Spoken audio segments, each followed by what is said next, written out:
I'll just have you know I have a perfect attendance record at PreSonuspheres. I've been at all three. And Jim was saying, yeah, this one was really good. And it's like, dude, they were all really good. And a lot of that's because of them and because of you. You know, you're here, you want to learn about stuff. It's great. I just think this is a wonderful event. So here's what we're going to do. We're going to first go down the table, have everybody introduce themselves. And then I do these moderation things on one condition, which Jim knows about from last year, which is nobody knows what questions I'm going to ask. That seems unfair, right? We need to put people on the spot.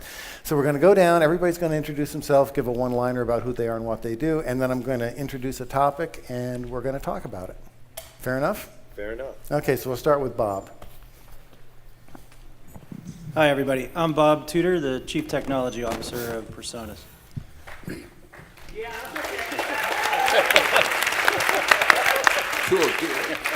That actually, you qualify to be an editor. Oh.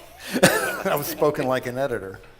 Hi, I'm John Storick. I'm co-founder, principal of Walter Storick Design Group, studio designers, proud designer of PreSonus's new studio, and proud to be here for the second year. Thank you. Yes.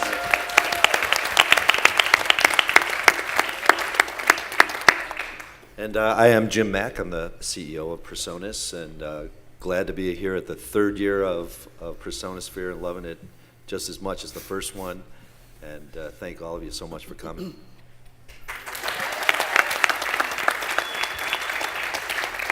Hi, I'm Jim Odom, and co-founder and chief strategy officer of PreSonus, and living here 18 years now. I mean, starting this company 18 years ago. This is probably one of the most I don't know, heartwarming events that I can remember in our company's history. So thank you.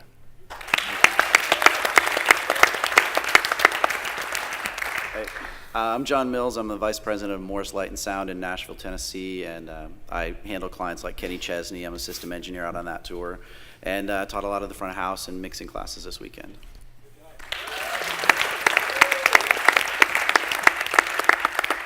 And hi, I'm Kalik Glover. I'm also known as ColecoVision, and I'm a Grammy-winning engineer who's had a chance to work with a lot of good high-level clients, including Michael Jackson with my boy Teddy Riley, which you guys are familiar with. And I'm the founder of the Music Mixing Success Bootcamp.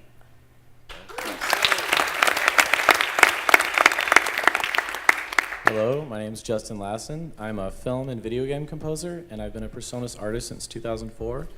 I've done remixes for bands like Nine Inch Nails, Linkin Park, Apocalyptica, and things like that. So, yeah.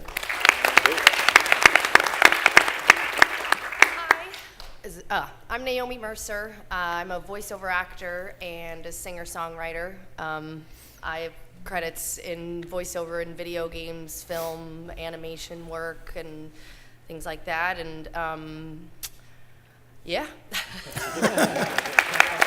Yeah. All right, thank you. So when I say we have a distinguished panel, we have a distinguished panel, all right?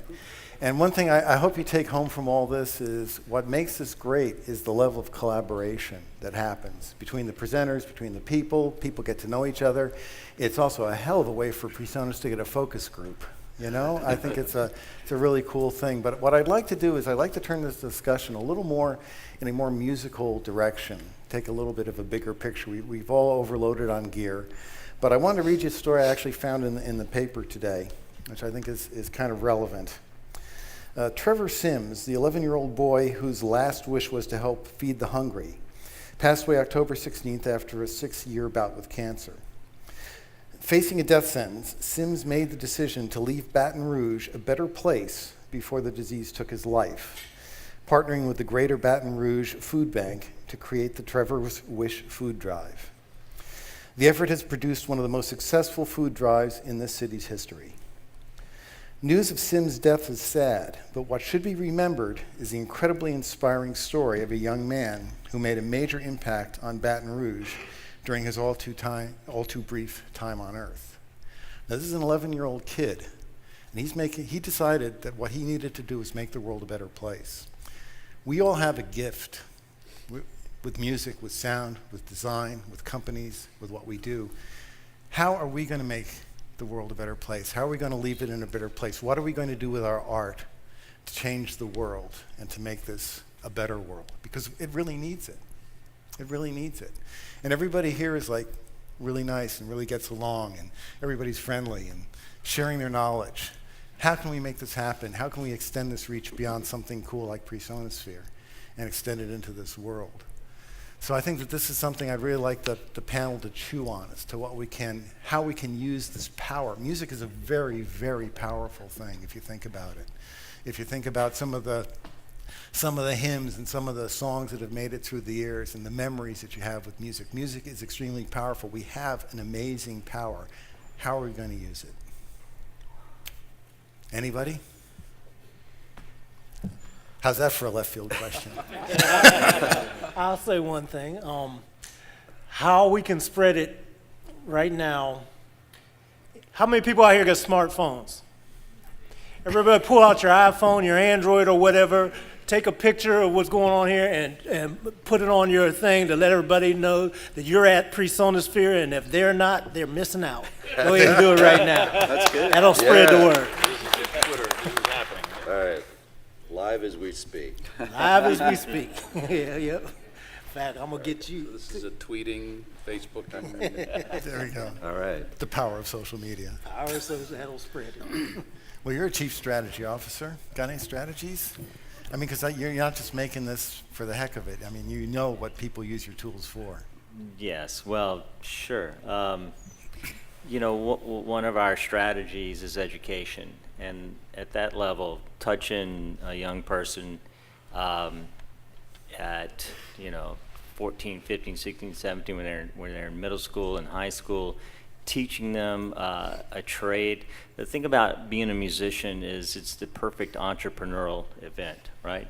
You have to make a product, you have to market it, you have to sell it, and you have to do it again and again and create customers. So, I think teaching music and even the business of music early on in high schools would be a great thing, in my opinion. Yeah, you're taking some educational initiatives too, aren't you? Oh, yes. More with the company. Yes. How many here are music teachers? Anybody? Anybody here teaching music? That's a good question. A couple people?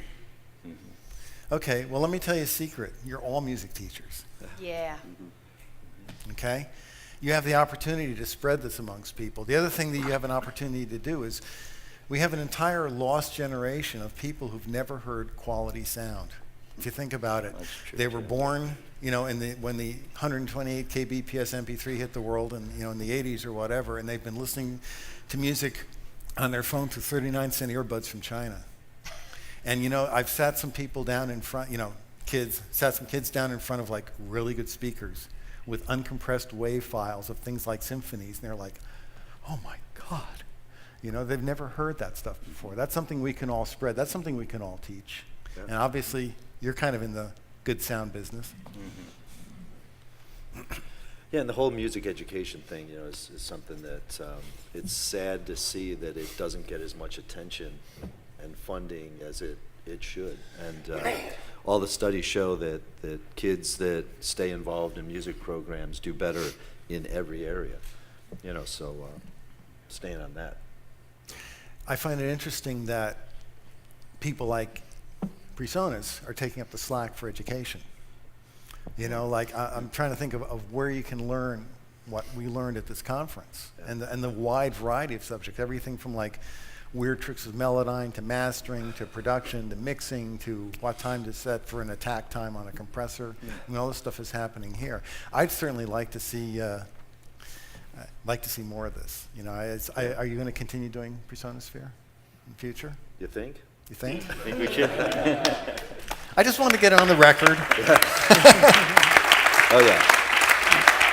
Yeah, we've talked about, doing it in other locations as well, trying to spread out. There's been a lot of interest from Europe, to do one there. We've talked about maybe doing it in Nashville, do it bi-coastal. But there is something about doing it in our home. The food. The food. But especially now, like we were talking about with the facilities that we're going to have in the new building, the things that John's been working on. And sharing that with people and what we're doing with that, I think losing the connection here. Baton Rouge is not the easiest place to get in and out of, but there's that thing that this is where we are, this is where our home is, the new place we're moving into we're really proud of. So I think tying that all together is going to be important. Yeah, but that's difficult to get into, keeps out the riffraff. Craig, I want We need more riffraff. Musicians, there's there's a riffraff. About 10 years ago, for a while, every day, every week, somebody would say, I guess you're out of business. I mean, most of you know, we design studios, a lot of studios. And they just assumed we went out of business because the headlines every other week was another studio closed, okay? But in fact, just the opposite happened. I mean, not only did we not go out of business, okay, we're busier than ever. There are more studios and more being built than ever before. And so what's this about? It's true, some studios did go out of business. And, the news is mostly about bad news. This is unfortunate, but most news is bad news because bad news sells, and we all know that. So Sony goes out of business, very big deal. Hit Factory goes out of business, very big deal. But of course, what nobody told you was that 15 new studios opened in Brooklyn. Okay, et cetera, et cetera, et cetera, or what's going on in Austin, Seattle, okay, and other locations all over the world. So what's this really about? What it's about, and it's consistent with what we're doing here, and it's consistent with this company, not only this company, but definitely this company, is the democratization of the music business. Everybody can now make a record. You have an iPhone, you have a recording studio. Everybody got an iPhone, you got a studio. Okay, $20, you have acoustic testing equipment on your iPhone. So the music business, or the business of making music, small b and capital B, okay, is completely democratic now. It's completely, just about, on a level field. It still has some bumps. We still have some issues to deal with. The Spotify versus the Pandora and all this business. It'll all get settled out. We'll look back in 10 years. We just talked about this. It's all going to be worked out. The model changed. It wasn't a very good model to begin with. In fact, it's amazing that it got us some good songs. It got us great songs, but the model was horrible. 15 people controlled the whole business. You needed millions of dollars to record, okay? It was not very pretty. It just got us good music. Now, it's very, very democratic, and what PreSonus is about, okay, from my perspective, is making tools and toys that anybody can afford. Not anybody, but that a lot of people can afford. Okay? In fact, if there's a problem with some of PreSonus's equipment, is that it's too cheap. It's like, wait a second, that board actually does all that? Shouldn't it be for more money? And et cetera, et cetera. So this democratization of music, allowing everybody to make music, I think is extraordinary, and I for one love it. And the other thing I wanted to say is it's unrelated, but it answers your question. At the last week, my oldest son got married, and yeah, okay, so his longtime high school sweetheart, and everybody's giving speeches and whatnot, and I sang a song. That was my speech. I sang a song, and I'm not a singer, and I'm not even a frustrated musician. So everybody's a musician. The world without music is just blank. It's just black. It's just dark. It's just dead. So everybody here has that in common. We make tools and toys to allow more people to make more music. It has to be a good thing by definition. So Well, it's interesting because after the first PreSonusphere, we were doing this first roundtable thing, and I had this epiphany when I looked out and I realized, oh my gosh, this is the new music business. Mm-hmm. You were just talking about the Nimbit thing, and you make these tools. You don't have to go get into Hawk for $1 billion, that you'll never get paid back to get the gear. And every time one of you presses the like button on YouTube, you're the A&R department. It's like it's very interesting, and things are changing. The one thing that concerns me a little bit, and actually, Justin, I want to talk to you about this, and that is that with all these tools, we now have the ability for like one person to record, to engineer, to produce, to master, to do all this stuff. And I always joke that, remember when they had warning labels on CDs, you know, parental guidance or what? I always thought there should be a warning label that said, done entirely in someone's bedroom with no outside input, right? I thought that'd be a good warning label. But you collaborate, you do remixes, you work with other people, and I think it's important that we not lose the collaborative aspects of music, and I was hoping that you could address that. Yeah, when I first started in the business, I thought there was this like secret like way to record. You had to go to this special studio, you had to have this special gear, and that all these pros at the top knew the right way to do everything. And then when you started getting your first contracts, or when I did, I started going to sue these guys, and they were like, I'm like, okay, so I'm ready to learn. What are we gonna do? And they're like, okay, I think we're gonna experiment today, and we don't know what we're gonna do, and we might put the mic in the corner. We're not supposed to do that, but it might make an interesting sound.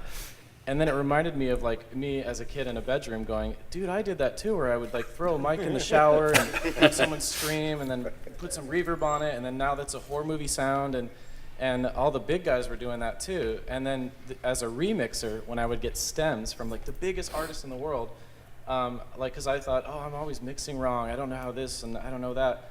And then I would look at their stems and go, oh wow, they're making like kind of the same mistakes as anyone else. We're all just kind of inventing the rules as we go along. And I loved that, and it gave me this empowerment of like, wow, the big guys and the little guys were all using the same tools. It's Collaboration demystifies. Yeah, it really does. It really does. Because you listen to like a Nine Inch Nails record, and it sounds dense and crazy, and then all of a sudden you get the stems, and you're like, oh, it's crazy. It's still dense, but it's like, oh, it's you can see all the Lego pieces, and you're like, oh, that's how they did that. And so that was awesome. And collaboration, I think, like we live in remix culture now anyway.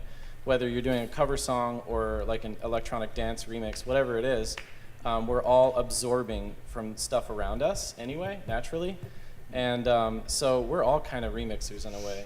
We're all kind of stealing from each other. You know what I mean? So yeah, I totally agree. Well, one of the things about collaboration that's interesting to me is that what technology has taken away, in other words, the ability to sit in a room by yourself, it has also given us things.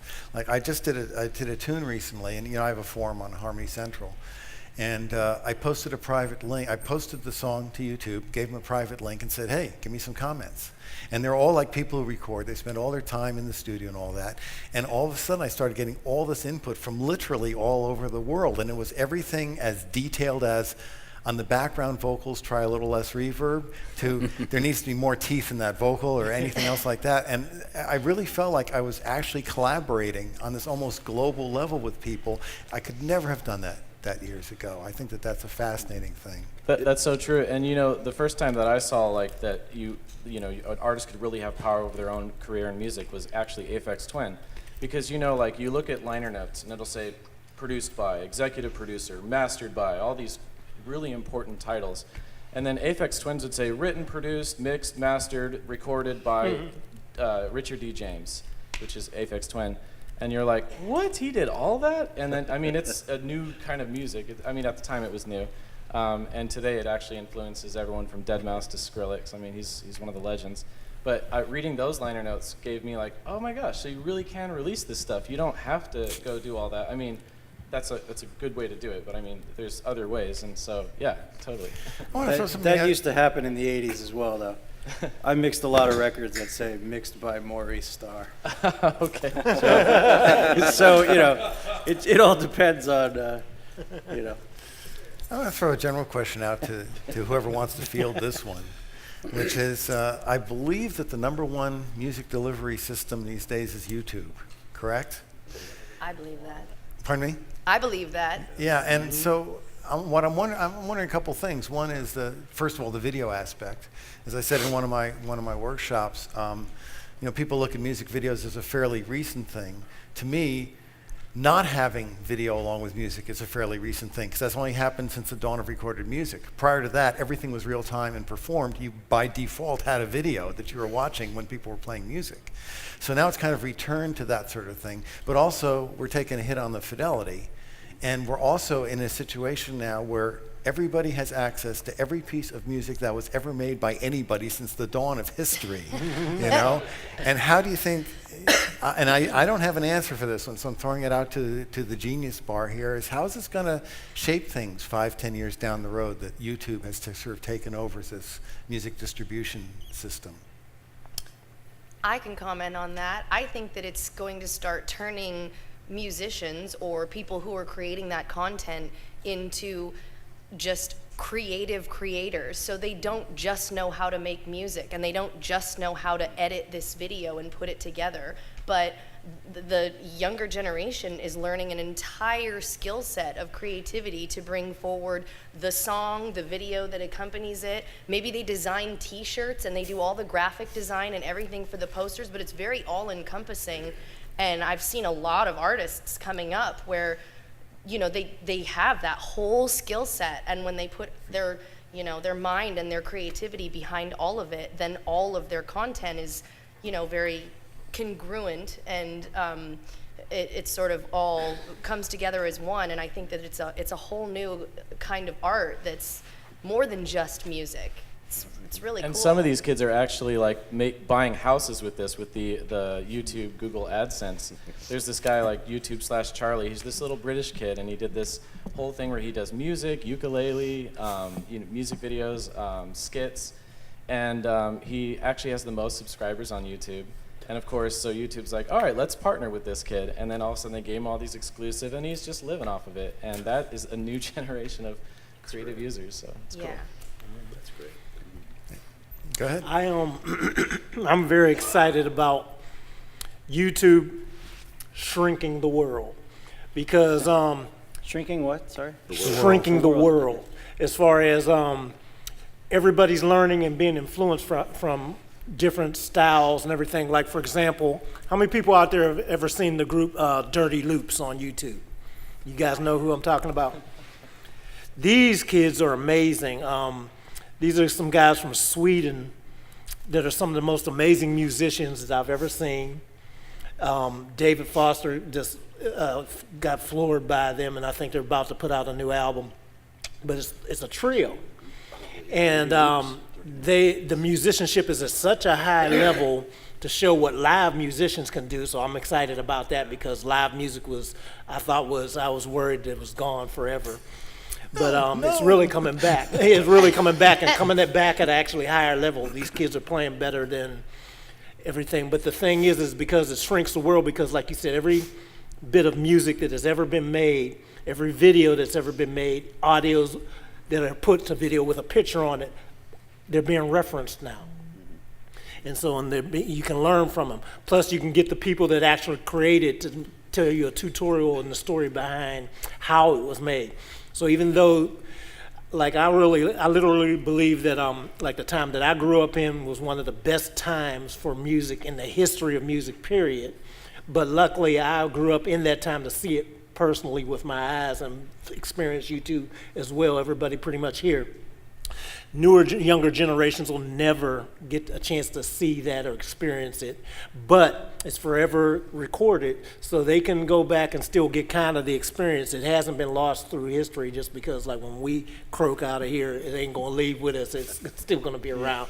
I'm so excited for that.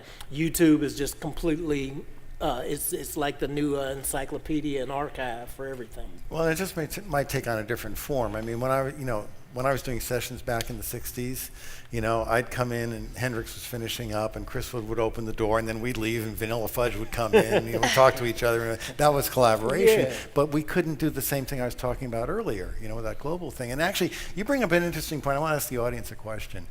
If you had to choose between only playing live or only playing in the studio, how many here would take studio? How many here would take live? You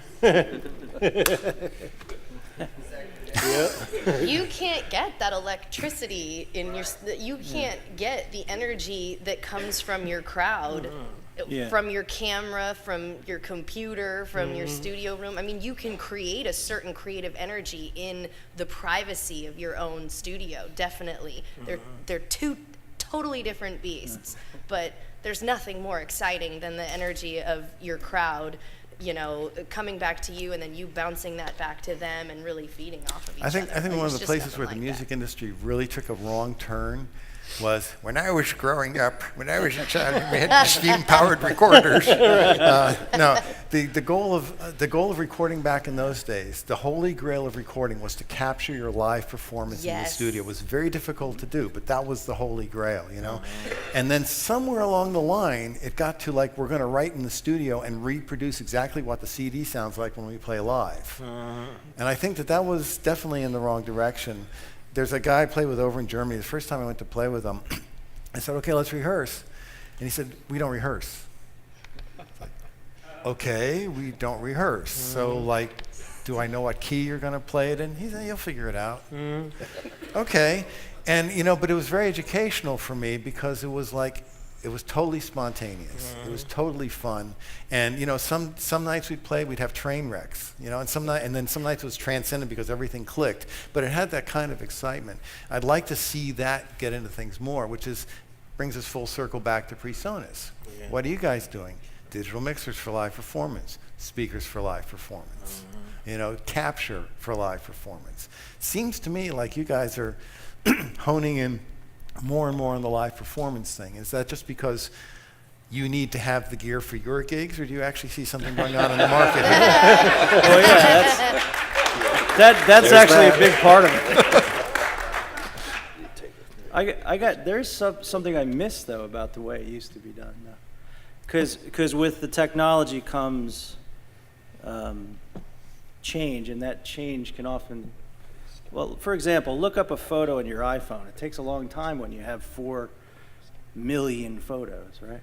Back in the day where you had 32 pictures in your camera, you had to make a commitment to which picture you were going to take. And what I miss about making records in the 80s was you had to make decisions and commitments. And in today's world, I would just take another track, take another track, take another track. We'll get it later, we'll get it later. And I think when you do that too much, you lose the moment of the artist. Because back in the old day, right, you had to punch in, or you had to make a commitment to your recording, and you wouldn't leave the recording until you were comfortable that it was good. And today we're willing to say, we could get to it later, we could overdub it, we could have 50 lead vocal tracks and cut and paste them around. So some of those things I do miss about the past. But I don't miss like using a 50-50 to fly background vocals around. You know, so, you know what I mean? So there's certain things that I don't miss, but I do miss the commitment. So I try to do that with today's technology. And that's what live is. It's a commitment. When you're on stage, it's happening. And I think that's the energy that you get.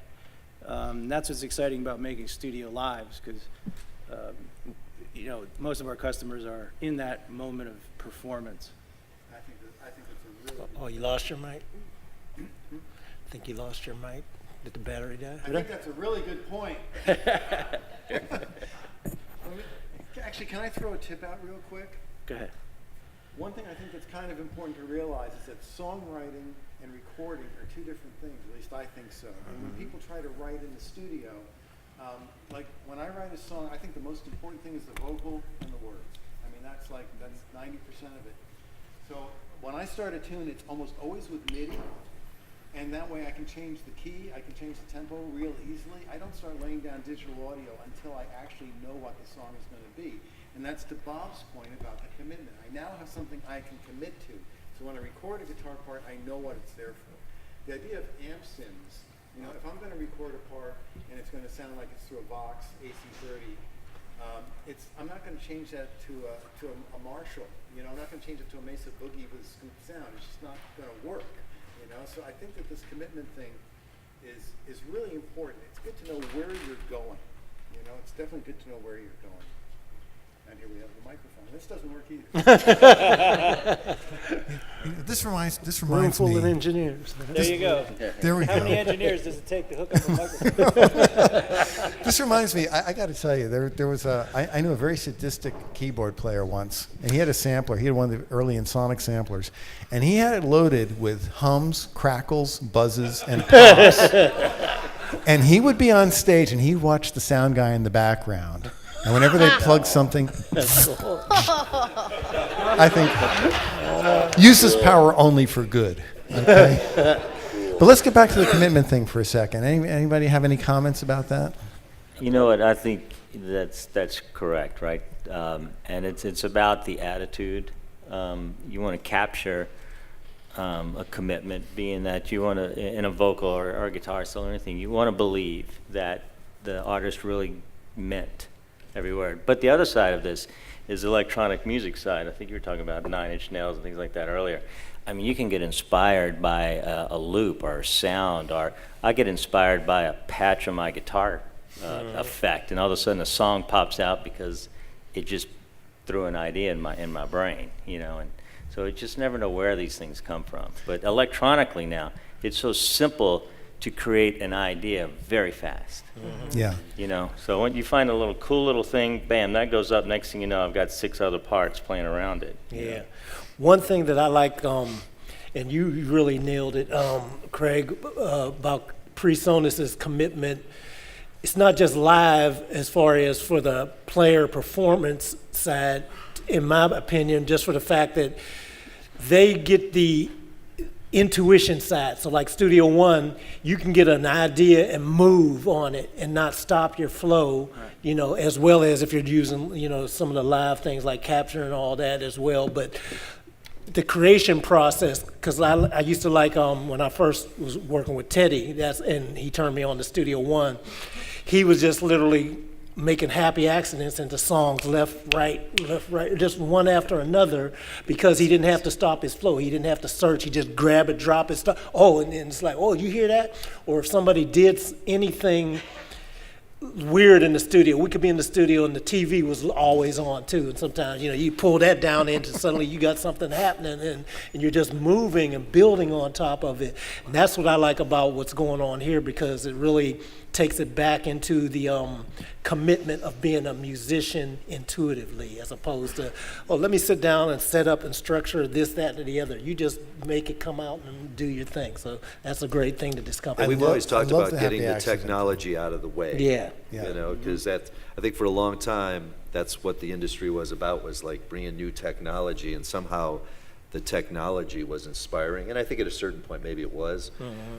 But the further you got into it, the more to us it was about getting that out of the way. Yeah, so absolutely. the space between an idea and what you deliver, you know, and making that all about just the creative process and not about the technology. Man, let me tell you, I ran across I had some old cassettes that I ran across once that I did some songs, and I had old Mackie 32 8-bus and ADATs. And it sounded so good, and like my synthesizer, I think I had some kind of Ensoniq. I had the Studio 440 and the keyboard, I forget what it was. That was it. And the sound was so big and rich and fat, I could not believe it. You know, when you just made music and you didn't have a lot of tech to get in the way. You just had to turn it on and start creating. And it's good to be back there. I think that's what's happening with what you guys are doing. Well, and the other thing you mentioned too that I thought was interesting was the happy accidents. Because a lot of times That's great.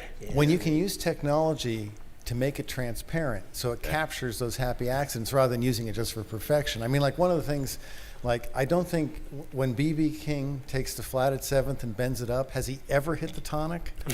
Right. You know, Yeah. it's just like it's tension and release. He's got Well, back down again. Yeah. You know, or in Ray of Light, there's this one moment in Ray of Light where Madonna tries to hit this high note and she doesn't make it, and that is the coolest thing in the song. I mean, that is just so great that she left it in. It's like, you know. And then the other thing I was thinking too, and Justin, this might be something you can answer. I was talking with a famous engineer who works with a famous singer, and he said that she basically comped almost every word. And I have a feeling, I mean, something about that just seems wrong to me. It seems to me like you're telling a story with the music, you know, that you shouldn't be chopping it up into little pieces any more than if I go, so, Jim, how did PreSonus do the, you know, I mean, it just doesn't work. And when you mention Then 9 it Inch sounds like Nails, Siri. so when you mention 9 Inch Nails, I mean, I think there's an awful lot of emotional impact there. So does Trent Reznor comp everything, or are those pretty much all the way through, or how does that? I don't know about the recording of his vocals, but from friends of mine that do work with him, he kind of does his own thing. It's kind of like Trent Reznor, if he was on The Voice, would not win The Voice because he doesn't have a voice, right? But he has a voice that works with his style and his music. Billy Corgan, another example. Right. It's kind of annoying, but it's not. It's artistic because it fits the Smashing Pumpkins. So if you find your voice, it doesn't have to be the best. You're not Kelly Clarkson and Mariah Carey. You can still find something that really fits you. And comping is cool. It's a neat technology. But I had someone come up to me after our class today about comping, and like working with a vocalist that can just really sing awesomely. It's like, oh wow, we didn't really have to do much comping because like take 6 was pretty much awesome, and so we did it like 5 times, and then like one of them was already perfect. So it's like, okay, it's a cool technology, but it's also great to find singers that just deliver the lines. But it's also really cool to have that non-committal thing be part of the creative process, because I like to, let's say I do a bunch of comping, and then maybe it does sound even a little choppy, but I know that what I've picked is all of the notes I want. And then when I'm playing it back and listening to it, you know, when you're in the audience and you're listening to someone, whatever it is, and you're like, you know, I would have done it like that, or I would have done it this way. So I'll be listening to myself with that same kind of attitude, and then I'm ready to go back into the studio and really lay it down and commit to what I want. So I like to use that non-committal part as a way to find out how I'm really gonna do the commitment. Well, how much? It's like dating. That's actually how I create every voiceover audition I do too. I go in and, you know, I'm reading the copy for the first time, and let's say I read it 2 or 3 times in a row, and you know, it's full of screw ups, full of like brr, and then I go back in and I sit down and I'm editing it out and I'm chopping out the screw ups and the breaths and everything, and I make it into a take, but it's still choppy because it's not quite right, but I'm hearing it, and I'm also starting to memorize what I want and learn, like, okay, and I feel like I'm listening to someone else, like, well, I would have done it like this if it was me, except it is me. But then I'm ready to get up, go back in, and lay down my full, complete take of exactly how I want it, because I've been listening and piecing together exactly how I want it. And it's so cool that I can do all of that in Studio One, and that whole beginning creative process isn't with like big money studio time, you know, you can play the whole time. So basically you do all your left brain stuff and get that out of the way, and then Yeah. you shift over to right brain mode, Yeah. and then you're ready to rock, right? Yeah.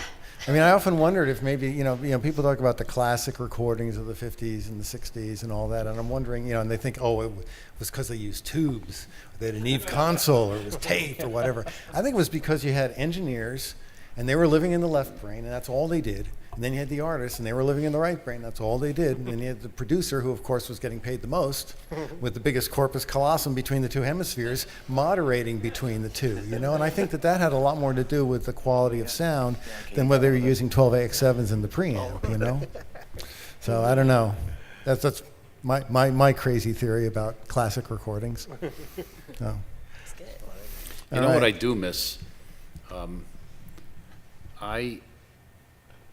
First of all, I appreciate the YouTube. I, for one, do not listen to music on YouTube. I like YouTube, and sometimes I use it if I want to go quickly find something. But I miss pausing and having to stop to listen to music. I mean, growing up, you had to buy a record. You had to open it. You had to sit down. You had to do a lot of work to get it on the needle, you know. And so of course, since you did all that work, this is not a good old days thing. I actually don't believe in that at all. Good old days were probably not what the good old days aren't what they were, and they probably never were, or something like whatever that is, you know. But you had to. Yeah, it was a pretty big effort to go listen, relatively speaking, to go listen to music. And since you made all that effort, you sat. Okay, and then you got to read the liner notes. The liner notes, where did they go, those liner notes? They were great. You studied them, and they were part of the record. Actually, sometimes the liner notes were more interesting than the music. They were bylines. As we know, and I mean, I'm sitting here listening to you talk about the line. Where'd they go? They disappeared. Yeah, you can download the art and all that stuff, but in fact, it's not like a 12-inch thing, and then the making of the liner notes became an art in itself. And they were bylined a lot of times. Oh my gosh! Then the albums became art.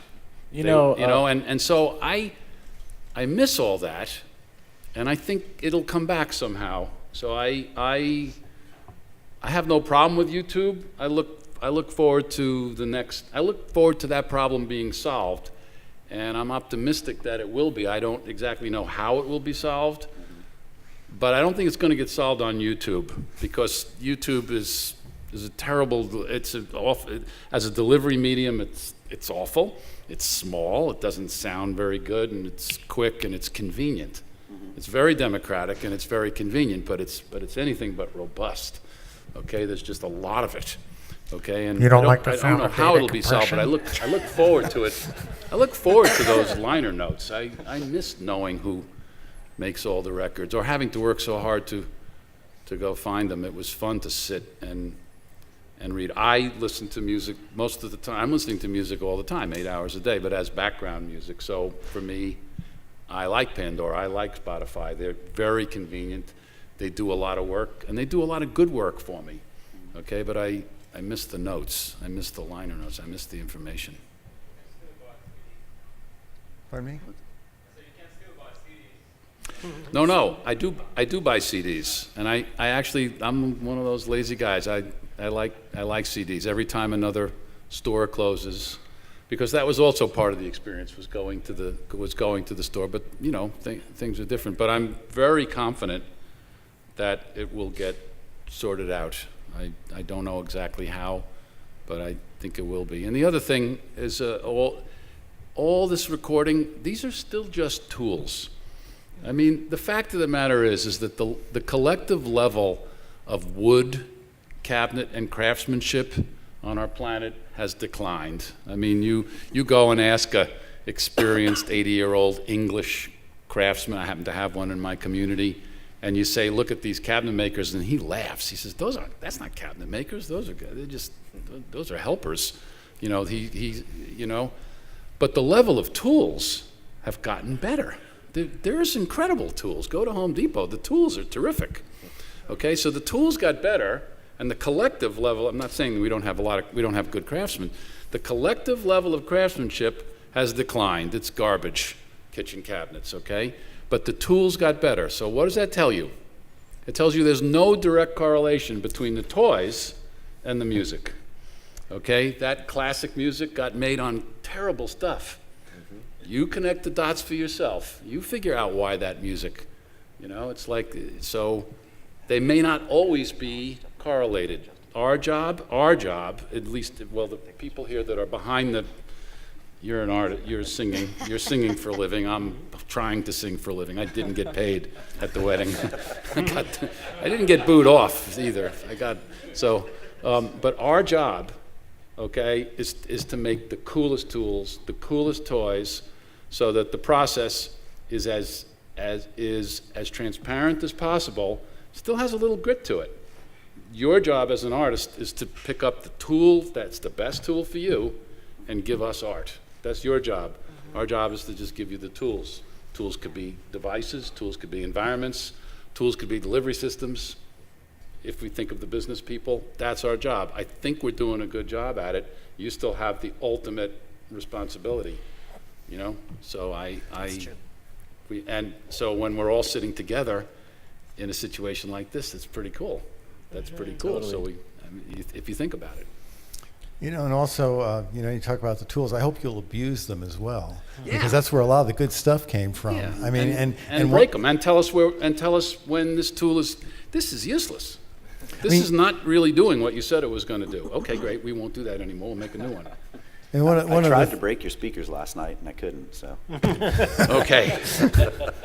I mean, one of the things where I'm really lucky is I did get to see how some of those classic records were made, quote unquote. And I've noticed that some of the things have been lost over the years. Like, for example, when I was watching, I mentioned this in one of my workshops. I saw the guy who mixed brandy. The sailors say brandy, you're a fine girl, da da da. And he had his 8 faders, and he had his eyes closed, and he was moving the faders rhythmically, slowly, to accent each track in the song. And now I see people, and they just set the fader to the level, and they leave it there. Or I see a tempo map that looks like this. It's like, sometimes if you speed up in certain places and pull back, it makes for a big difference. So we have tools. One of the things that I find interesting is we have tools that can do all those things, yet we don't have people doing them. The same way you're talking about vinyl, right? So think of all the people who, when they played vinyl, they'd skip amongst the different cuts and things like that, and they'd play them in different orders. And then when you had CD players where you could actually do that really easily, they didn't do it anymore. So I don't know what's up with that, but I do think that it'd be good if we don't lose some of that adventurism and experimentation that was a hallmark of not having great tools. So you had to make things do double duty or do weird things or Mike Leslie cabinets Working or within whatever. limitations, Yeah, sure. I was going to say, actually, the evolution of tools helps people use the old technologies. Like in the 90s, you remember, stutter editing, the chopping up of stuff and doing crazy, like, I was doing it by hand, cut, copy, and paste, and there was just a few of us doing it, like BT and Aphex Twin, of course. And, but the masses weren't doing it because they were just using the software that recorded. But ever since, different companies make, stutter knobs that do it for you, now music on the radio is stuttered all over the place. And it's actually an old, technique, but it's just now so easy to do because it's built into different DAWs and stuff. And if the tools keep evolving that take these old techniques and make them easier with knobs, then more young people will get excited about using them. And, oh, that's cool, I can finally do what my favorite composer did, and. But they don't require the same skills to make it happen, just like what he's saying. Just a different skill Well, set. I'm seeing that happen. It's interesting to see that happen with DJs because when they were, when you had to do beat matching with vinyl, that was tough. Yes. I mean, yes. you had to really concentrate on getting the beat. So then the MP3s came along and the computer-based stuff. All of a sudden, you didn't have to worry about beat matching anymore, right? So the purists are like, oh, kids these days, When I was doing this, we had to have vinyl and we had to beat match this stuff. So what people ended up doing was, okay, once the beat matching was out of the way, then it's like, let's get into controllers. Let's get into synced effects. Let's get into MIDI. Let's have a guitarist jam along with us. Let's do this or that or the other thing. So, it's interesting what you're talking about with the stutter editing because basically that goes back to Pierre Schaeffer and Pierre Henry doing the sampling with cutting up pieces of tape. When I think about what Frank Zappa was doing back in the 60s, what he could do with the DAW now, I went into one of his studios and he had these reels of 5-inch reels of tape, and it would have just a few feet of tape and it'd be labeled like dynamite blurch injector. And it was like, there you go. I mean, imagine what he could have done with samples. So anyway, let's open this up to the audience because I could ask these guys questions for the next 3 days. So I don't want to be selfish about this. Yeah, go ahead. It goes back to the collaboration thing, and I was watching a program about a year ago, and it was about the history of music in New Orleans. And one of the people that is my mentor is Cosmo Matassin, who is basically the father of the New Orleans recording scene. And the main complaint that I have and that a lot of my peers have is the fact that when you try to get a group of musicians in a room together to actually play and record, you run into a lot of problems with scheduling and and everybody's got their own studio, so it's like, send me the file, and I'll, and I do it too, but and what Cosmo's take on it was this, this is happening, and when you hear the end product of people that are just, trading files and then somebody compiling them at the end of the day and putting something together, you're actually listening to a performance that never happened. Virtual. Is that a question or a comment? Because it's a really good comment. It was really a comment. No, I mean, that's really true. The idea of people phoning in their parts. I mean, musicians play together. I mean, this collaboration thing, I think, is... And 1 + 1 = 3 when you get musicians playing together, unless they fight. And even then, sometimes it ends up being 4. So, it's Well, okay. the drummer spontaneously combusts, so yeah. Files don't line up correctly when you get them back, when you got Well, then it might get interesting. All right, next. When I first took my drum lessons, I worked with Herman Jackson, which is Randy Jackson's younger brother,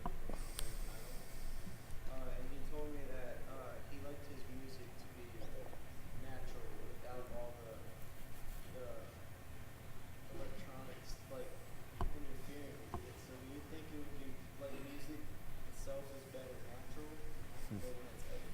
Did everybody hear the question?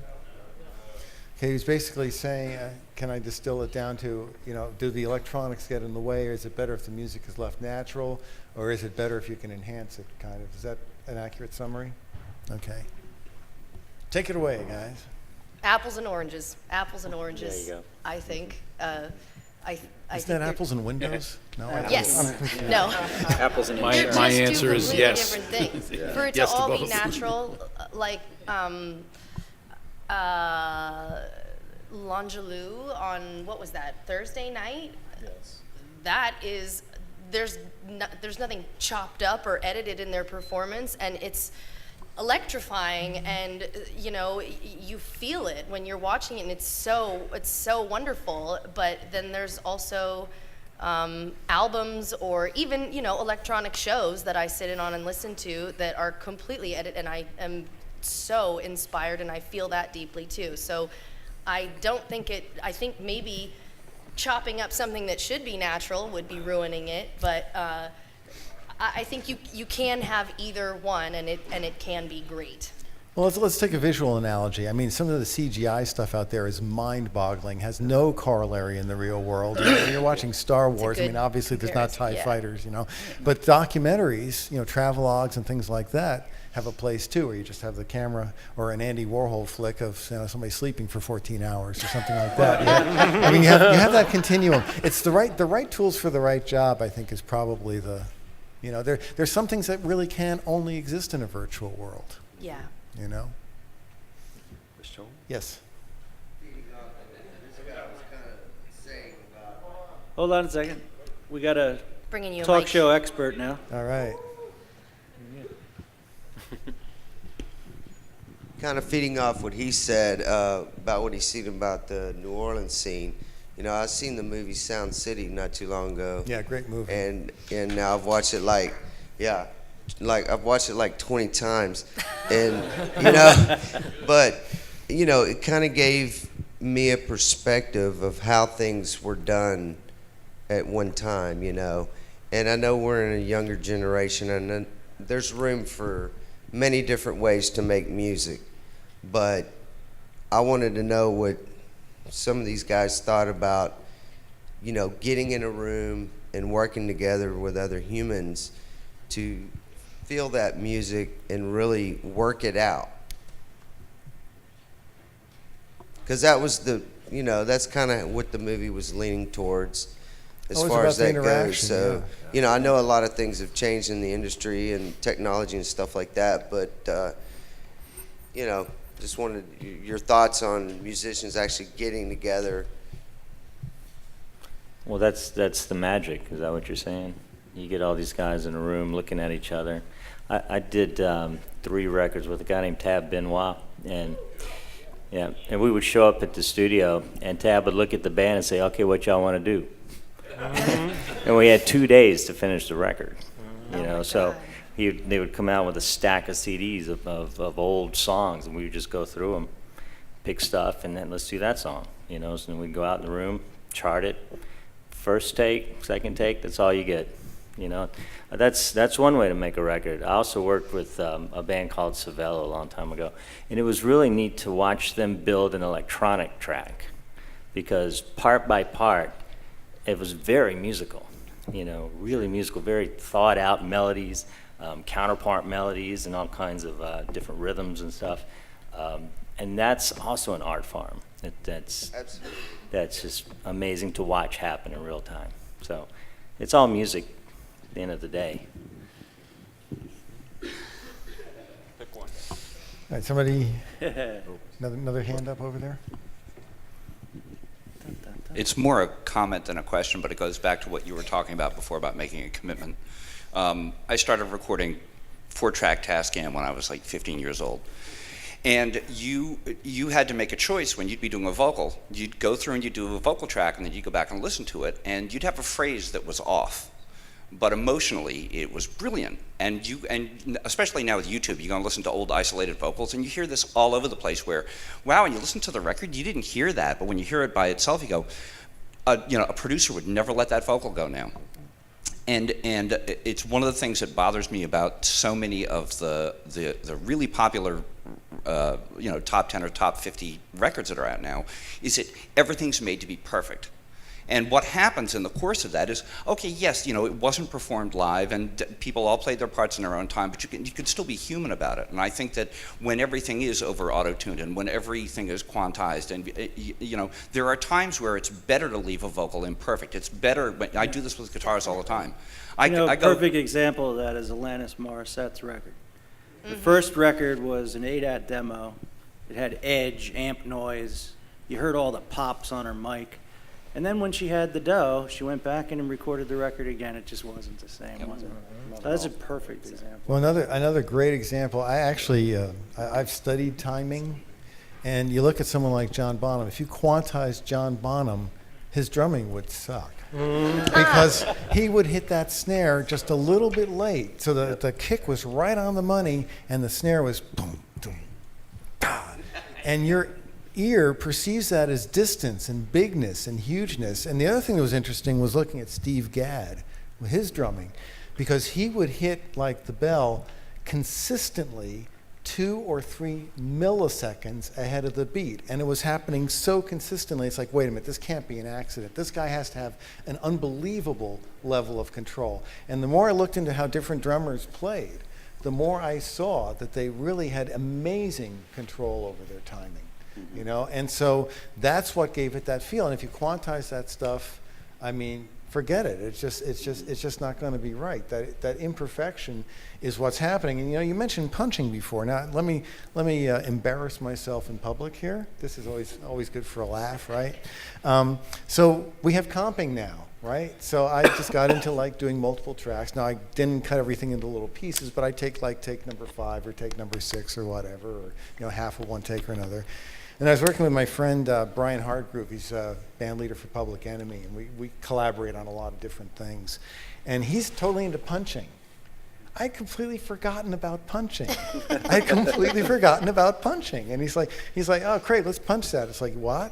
Oh, yeah, right, punch, and that kind of thing. And actually, I mean, we were talking about the right brain, left brain thing and how you got to get into that groove. And comping is great for that because you can just totally get into the magic and keep going. But there's also something cool about, the take's fine. Let's just punch that one phrase. Mm-hmm. So there's my public embarrassment. I now remember what punching is, so don't you forget. Okay? Got another question? We got plenty of questions. First, I just want to thank everybody for giving me 2 days of awesome education. So thank you guys for that. My question to the panel is, what is something that you learned that you didn't know on Wednesday?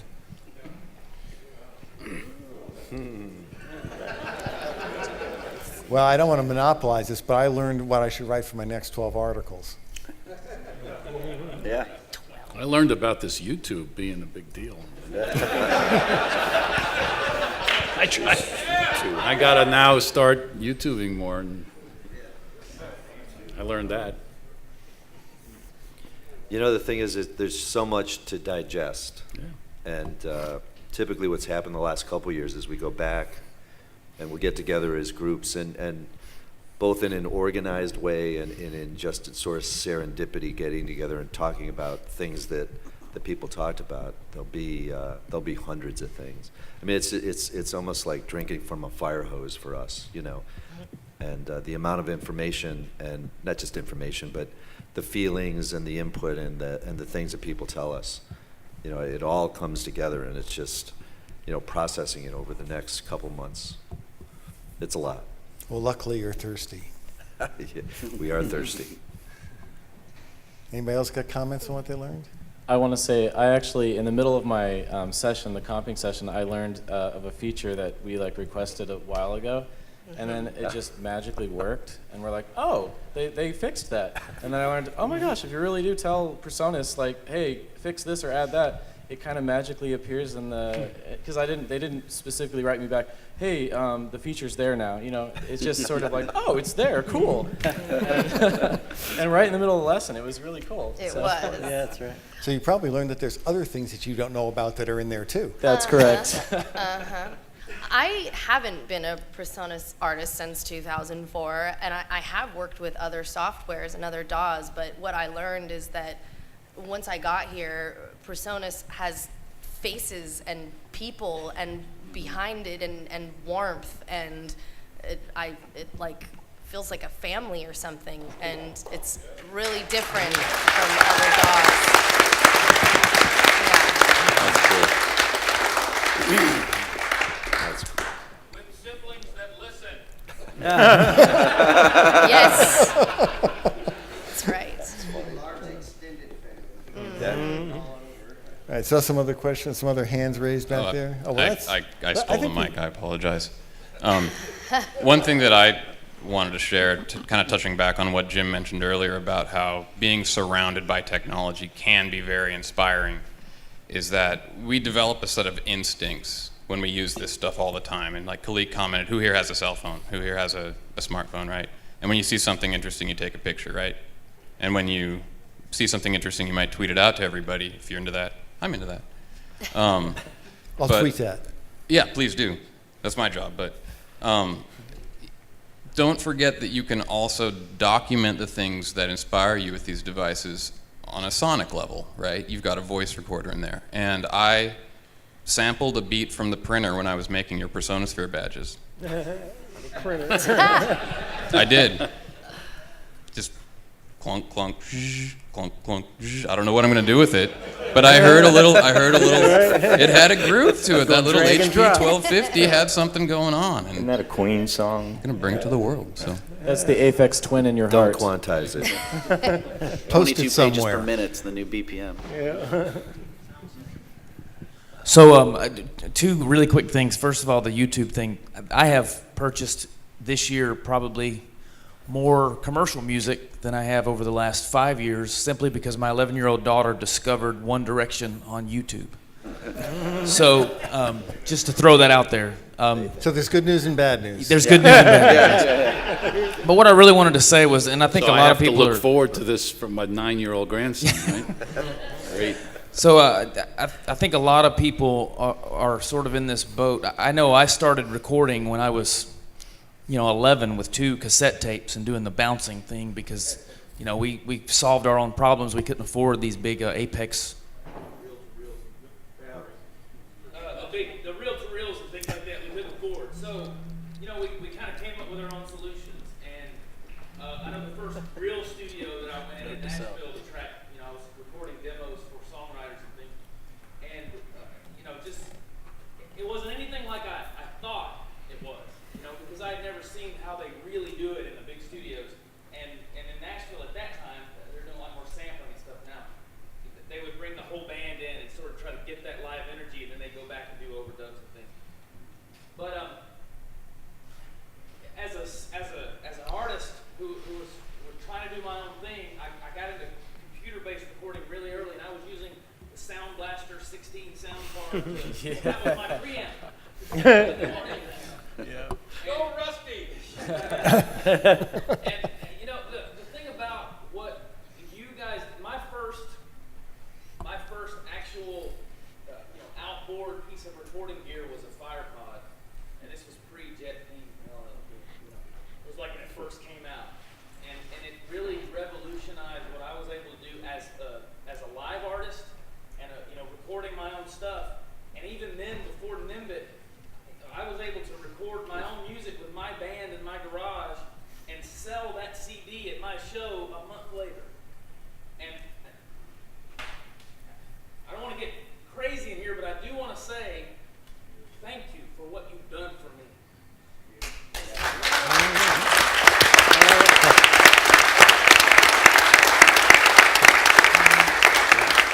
Yeah, thank you.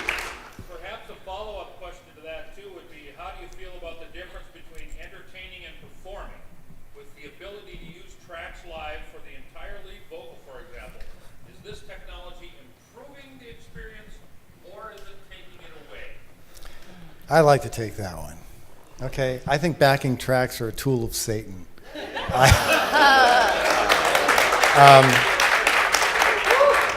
I put together. No. I mean, look, there's some instances, I suppose, where it makes sense to have sequencers or whatever, but I put together a band with Brian, okay? And it was just the two of us. So normally you'd think we'd do backing tracks and stuff like that, right? No, what we did was I had a guitar with hex outputs. I took 3 of the strings, put them through octave dividers, right, so I could get bass sounds. Took the top 4 strings, put them through a chorus. Took the 2 pickups, put them through a Digitech floor box for leads. Brian had drums. He also had an electronic drum thing where he could trigger different drum sounds. And we both went through Digitech harmonizer things for our voices. So we had harmony voices. So we had 4 voices. We had bass, we had rhythm guitar, we had lead, we had drums with just 2 people. And it was a hard work. It was really hard. And I play with my fingers, so I had an advantage. But we didn't need to use backing tracks. We didn't need to use MIDI. We didn't need to use any of that stuff. And I've seen plenty of compelling performers who sing and play guitar, and that's it. They don't need anything else. They can hold an audience with just those 2 things. There's some people who can hold an audience with just one of them. So the idea of having all this background stuff is a distraction.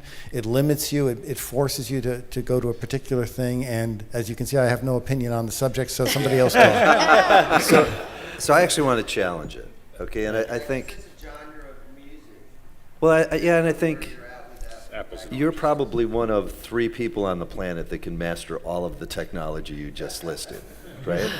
And I think even going back to the thing about collaboration and everybody being in the same room, I think that's obviously the way that you feed off of that. But there's also the thing where you're working on a project. The beauty of what the technology allows you to do is that when you have spare time, when you're able to get into it, you can go in and an idea comes in your head and you can develop it further. So one of the things we've been talking about is, okay, we all play.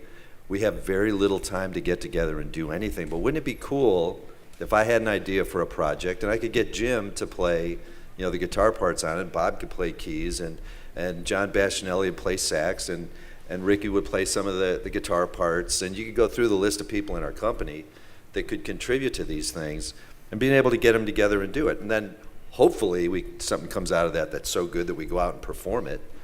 But I think there's things that come out of the tools now that we can do it. But you're not talking about backing tracks. No, You're not talking about here's having all those people playing here's where off that goes, something though, pre-recorded. is I think even in a performance, the thing where, let's say that you've recorded this thing and there's 5 different vocal parts in this thing, and you can't get all of those people together into a performance. If you can seamlessly get that so that, you've got, maybe there's 2 or 3 people that are there singing the parts, and the other people are virtual, but they actually did the part in the recording, and you can make that happen. And if you can figure out how to get the feel of the music so that it's not hard quantized to go along with that, I think there's some cool stuff in that. That's one of the things we were talking about with the Notion Live thing that was so interesting to me, was that they were able to replace musicians, right? So it's the equivalent of background tracks. It's not a background vocal, it's a background violin or whatever.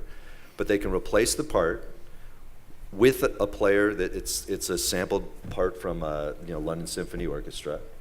But they can also time it to the point that they're following a conductor who's following specifically to the flow of it.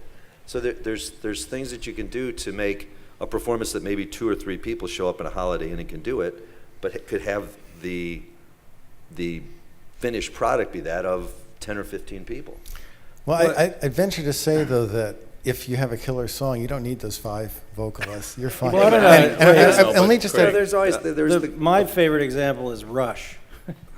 You go to a Rush show, there's no way they could play their album if Geddy had to play all those synthesizers. Wait, you're telling me that's not all the 3 people? I'm telling you, it's not all live.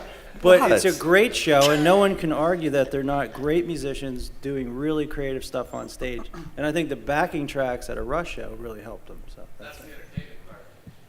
well, I mean, I'm not totally hardcore about this because obviously DJing. Well, no, DJing's fine. I mean, and the other thing is I do have a solo act with like loops, and I play the loops. I do fader slamming and all that. But I just think that there's something about real people playing live in real time without a net. Some of John's experiences from the road. I've got an artist I worked for a few years ago, and it was basically a 3-piece, and the lead vocalist is the lead guitarist, and he had literally 30-some tracks running in the background, vocals and stuff. Even there was this girl part in the one song, and the drummer would fake it just so it looked like somebody was singing it because it looked really silly.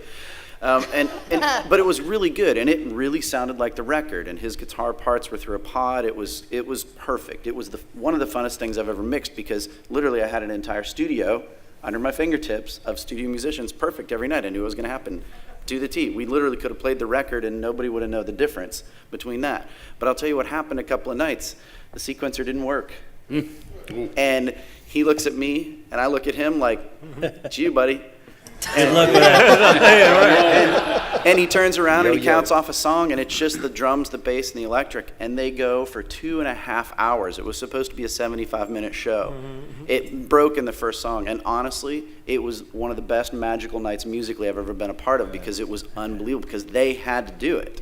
They didn't have the net of all of that stuff. Then the next night, he got all scared, and we put the sequencer back in anyway, but, I think like you said earlier, Naomi, it's different. Like what you do live, you need all of that stuff because of the style of music you do. What he was doing, he did some of that with the band, and it was cool.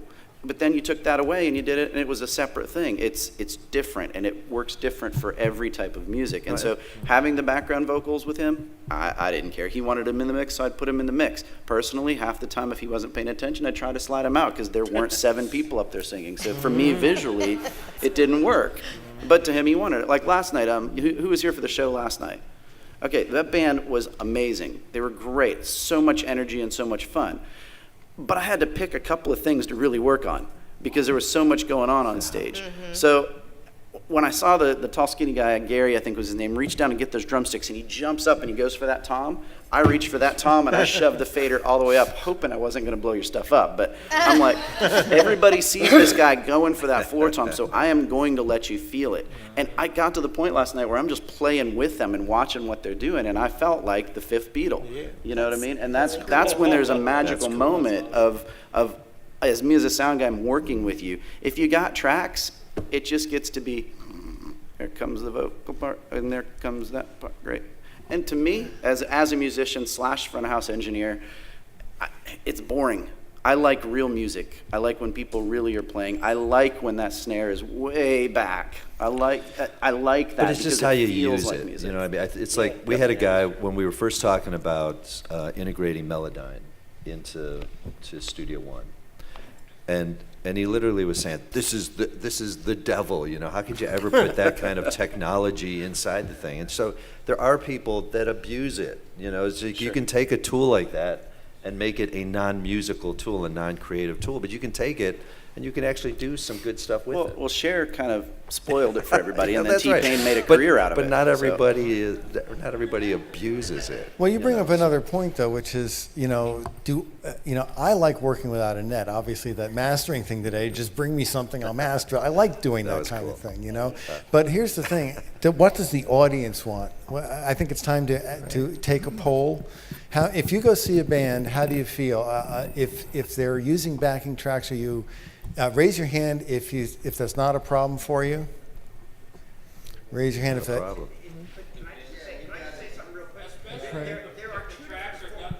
There are two different forms of doing this. There's where you're just cheating it because you want to make it sound huge, and there's you're a 4-piece rock and roll band. You can't afford saxes, but man, wouldn't it be great if you had a horn section on a song? It makes all the difference in the world. There's a big difference. Or some effects added in that are kind of on a track, or something to flavor up the live performance that people pay $20. Yeah. Well, how many here would? Okay, let's simplify the question. How many here would much rather see a band that doesn't really use anything? That's just the humans on stage. Okay, I'm not saying you wouldn't go see somebody who had other stuff, but you would prefer to see somebody that was real time. I would wonder, do we care so much about whether the people are guitar players or master craftsmen or whatever, or do we care about what we're listening to? Thank you. I got a good example. I'm not a movie buff, so I personally like movies where things blow up and people are going to jump over things, and that's kind of what I enjoy, right? So when I go see the next Bruce Willis movie, I'm really not expecting a plot. I'm going expecting things to blow up and him to be a badass, right? And so I read the Rotten Tomatoes on some of these movies that come out, and I'm like, well, that's the one I'm going to see because they all hated it. But then other movies, it's like, oh, okay, that got great reviews, and I still loved it. I think it really just depends on what you want. We all want to be entertained. I like live music with a lot of feeling. That's what I want to do. That doesn't mean I can't appreciate other things. I mean, I worked for kind of an indie band that was very much electronic driven. I mean, it literally was a drummer who would sample himself, manipulate it, play with it, and do it. And it was all sampled. It was kind of done live, but it was literal samples of it. And man, I wish I could do some more of that, because that was still fun, but it was still a musician doing it. You know, and to say something like a live 3-piece band that's drums, bass, and vocals and guitar are different than what, say, Naomi does, it's two different things. And to watch you perform, I'm sure I haven't seen you perform, but just your style is very different than that, and what you do in editing and stuff, it's still an art. So I don't know, I think it's pretty fun to appreciate just all really of it. quick, in this, back to the tool, the Studio Live was designed to be able to pull up backing tracks during your show. That's exactly what I was just about to say.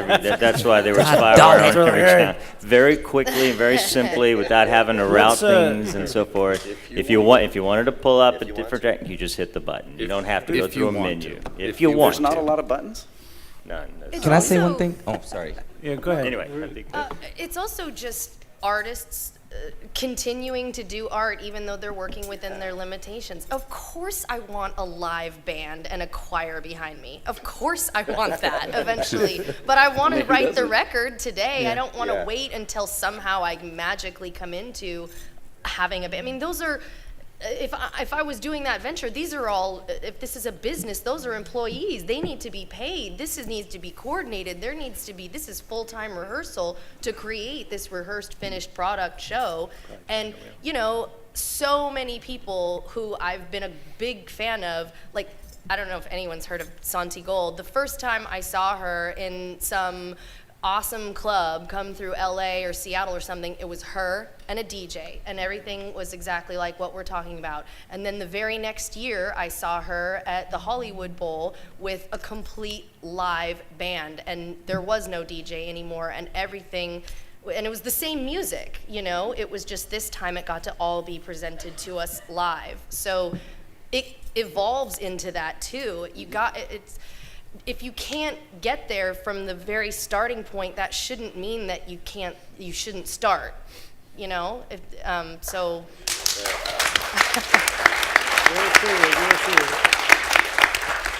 And you can pull up tracks in Studio One Live to do it. There you go. And what I learned today is you said that some people in the music business get paid. We all hope to. We're getting out of time, so we probably don't want to stay on this one topic for another 20 minutes. Okay, I got the mic. Can I say one thing? Oh, here we go. Before we beat you. Just last comment on this, because this is killing me. Controversy's good. How many of y'all have seen the royalty video that we did, Studio Live video? Okay, so I stumbled across this band on Facebook. And the thing that I really loved about this band, there was two things. When we first started, you know, of course, they were an amazing band live. They were great players, but also, if you came to the show last night, they were using tracks. They were using backing tracks. Now I got to record them for the video that we did at the Varsity, and I know what their tracks sound like.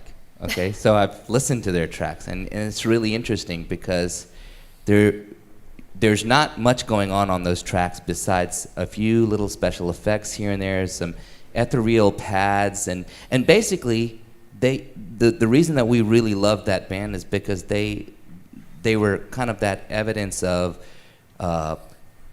they created something in the studio, and because of the technology, thankfully our technology, that they're able to be able to sound like the record, but they are not cheating. That track could crash or the computer could go down, and they are gonna just kick your freaking butt every night.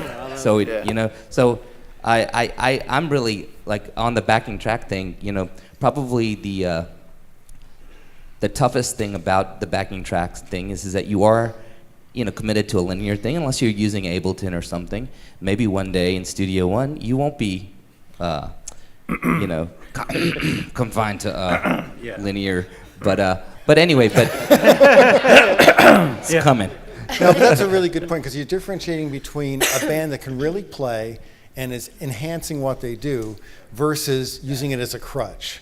And when I was referring to it originally, I was thinking, I was not really thinking of what you're talking about. I was thinking of the bands that like really use it as a crutch because they don't have it together. And you see them like using vocal backing tracks and they're mouthing the words because they can't sing them. That's the kind of thing but what you're talking about, yeah, that's cool. That's cool. And what you're talking about with the 3 guys ended up playing with no backing tracks whatsoever and it still kicked butt. I mean, that tells you that they knew what they were doing. So it's fine, it's great. Can I say one thing too, getting back to what you were saying about a lot of this we got to remember is about people in a room. There's nothing like that. Looking in somebody's eyes. If we're jamming and I'm looking at your eyes while you're doing your thing, and then our bodies start swaying back and forth together and everything, that's the thing that gets stripped away from technology sometimes. So we got to find a good thing. I used to work with bassist Larry Graham, and he told me, like Sly and the Family Stone, he said they never rehearsed. They just played, never rehearsed. And I was like, you're kidding me. He's like, no, we just go in and just do it, you know. And some of the most enduring music in history there will ever be, you know. So we got to still remember to embrace that and hold on to that and make the technology work towards that. That's what it is, you know. That's right. I think that's a great way to close out, given that it's 6:30. And first of all, I would really like to thank the guys at PreSonus for doing such an incredible job. I think they deserve a major round of applause.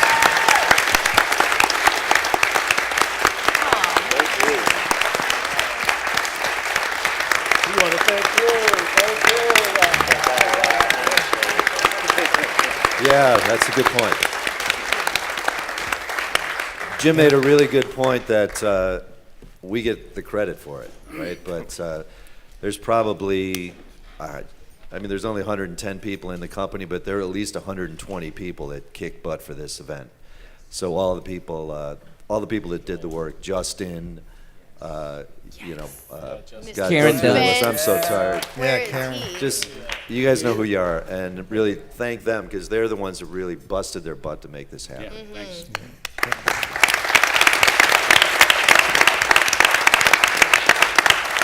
And also, I think we'd all really like to thank all of you for your enthusiasm, your participation, your support of this, for coming here from all over the place. There were a couple people from Venus, as I recall, and one from Jupiter in one of the earlier sessions. So, I mean, this is like not just international, it's intergalactic. And I mean, some of you drove down from who knows where. So I think I'd applaud for you, but it would make a horrible sound in the mic. So I think very patient hand up in the back. I just want to say one thing. I've been in the live sound business for over 30 years. And I got to thank PreSonus for bringing the technology into high quality, great sound, and easy to use. I've used a lot of different things out there. And I really got to say, they've really done a fantastic job. And this is the first time I sat down behind an AI and I'm like, wanting to believe that. I wanted to say one thing. All right. Could I tell you guys one thing that for the engineering team at PreSonus that's really exciting about the show? Each room I pop my head into, I see speakers on the table. Yeah. And each room, they're a different model, and they're from us. This is the first major event that what we worked on for a few years. I mean, we worked on tirelessly these PA speakers. And this is the first event that I've come to and could enjoy watching you guys listen to us as a speaker company. And I think that's what I'm going to remember the most.